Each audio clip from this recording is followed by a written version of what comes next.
ದಾಲ್ಚಿನ್ನಿ ಬರೆದ್ರ? ಬರ್ದೆ. ಆಮೇಲೆ ಉಪ್ಪು ಮೆಣಸು? 2 ಸಲ ಬರ್ದೆ. ಯಾಕೆ 2 ಸಲ? ನೀನ್ 2 ಸಲ ಹೇಳ್ದೆ ಅದಕ್ಕೆ.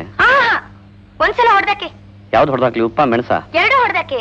2 ಹೊಡೆದಾಕು ಅಂದ್ರೆ ಯಾವ್ದು ಬೇಡವಾ? ಏನ್ರಿ ಗಲಾಟೆ ಮಾಡ್ತೇನೆ ನೋಡಿ. ಉಪ್ಪು ಮೆಣಸು 1 ಸಲ. ಆಮೇಲೆ ನೀವು ಹುಡುಗಾಟದಲ್ಲಿ ಎಲ್ಲ ಮರ್ತು ಬಿಡ್ತೀರಿ. ತೊಗರಿಬೇಳೆ 1-2 ಕೆಜಿ ಬರೀರಿ. 1-2 ಕೆಜಿ ಅಂದ್ರೆ 3 ಕೆಜಿ. ತೊಗರಿಬೇಳೆ 2 ಕೆಜಿ ಬರೀರಿ. ಆಮೇಲೆ ಹೆಸರುಬೇಳೆ ಅರ್ಧ ಕೆಜಿ. ಕಡಲೆಬೇಳೆ ಅರ್ಧ ಕೆಜಿ. ಅರ್ಧ ಕೆಜಿ ಸಾಕ್ರಿ. ಸಾಕು. ನಿನ್ಗೇನು ಬೇಡವೇ ರುಕ್ಕು? ಬೇಡಪ್ಪ. ಯಾಕೆ ರುಕ್ಕು, ನಿನ್ಗೇನು ಆಸೆನೇ ಇಲ್ವೇ?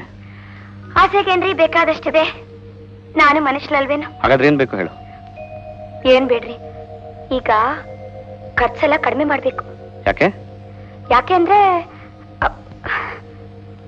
ಸಂಸಾರ ಬೆಳೀತಾ ಇದೆಯಲ್ಲ. ಸಂಸಾರ ಬೆಳೀತಾ ಇದೆ ಅಂದ್ರೆ ರುಕ್ಕು? ರುಕ್ಕು, ನೀನ್ ಹೇಳ್ತಾ ಇರೋದು ನಿಜಾನಾ? ನಾನ್ ತಂದೆ ಆಗ್ತಿದ್ದೀನಾ ರುಕ್ಕು?